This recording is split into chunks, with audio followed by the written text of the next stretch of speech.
When I have a long lens on, I usually take the strap out of the main camera body because the weight is actually on the lens itself.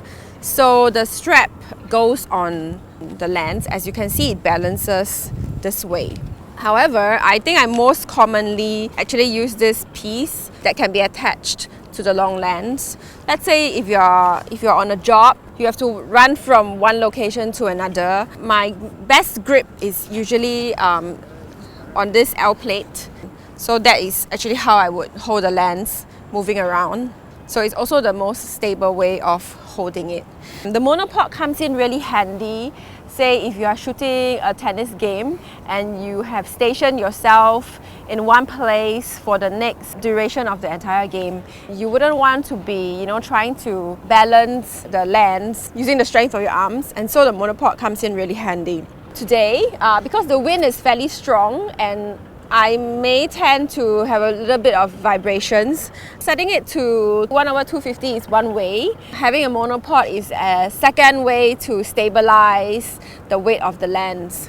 A big part of operating a long lens is actually how you can stabilize it against your body or against the things, the railing, the environment around you. I mean, that is a big part of getting the photography right when you are shooting with a heavy lens. So it's not just about, like spotting the frame or skill or competence, but handling a long lens also is about how you can distribute your strength, your muscle energy over a long period of time that you're supposed to shoot. For example, if you are shooting a soccer game, basketball game or anything, you have to think about how you can handle this weight for the duration of the entire tournament. So I always loosen the screw on the focusing ring.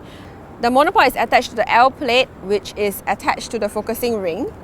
And I always loosen the screw on it so that these two variables can always be moved around. For me, I'm a street shooter, so I usually move with my body, right? But because the lens is heavy, I may not be able to get the agility and stability of this movement at the same time.